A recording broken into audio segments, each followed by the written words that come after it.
দিনের পর দিন দেখেছি একের পর এক ইসলাম বিদ্বেষ আর নির্মমতার ঘটনা।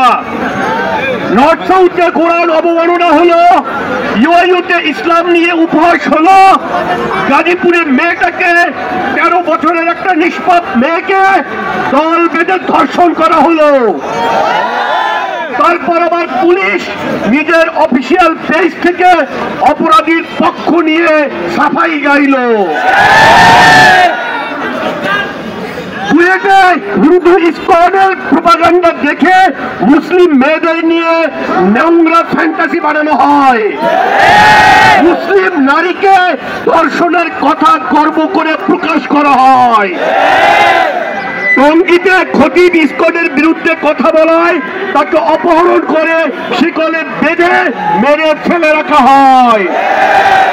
এরকম ঘটনা একের পর এক ঘটেই চলেছে। কিন্তু বিপরীতে আমরা কি দেখতে পাচ্ছি? আমরা বিপরীতে দেখতে পাচ্ছি রাষ্ট্র চুপ করে তামাশা দেখছে, প্রশাসন অপরাধীদের বাঁচানোর জন্য আয়োজন করছে, মিডিয়া সাহারা সবাই মুখে কুলুপ এঁটে আছে, সুশীল সমাজকে খুঁজে পাওয়া যাচ্ছে না, কেউ দায় নিতে চায় না।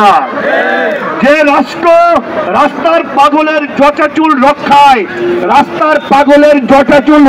যে রাষ্ট্র পেরেশান, মুসলিম নারীর ইজ্জত নিয়ে তাদের কোনো বিকার নাই। আর রাজনীতিবিদরা আছেন নিজের ইমেজ নিয়ে ব্যস্ত।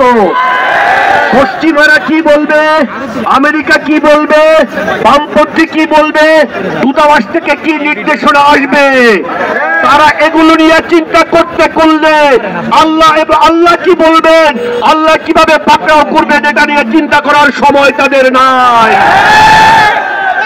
এই দলগুলো নির্বাচনের সময় টুপি মাথায় দিয়ে ভোট ভিক্ষা করতে যায়। কেউ কেউ আবার ইসলামী রাজনীতির কথা বলে, কিন্তু যখন কোরআন অবমাননা হয়, যখন রসুলের অবমাননা হয়, যখন মুসলিম নারীদের ইজ্জতকে ধর্ষণের নিশানা বানানো হয়, তখন তাদের খুঁজে পাওয়া যায় না।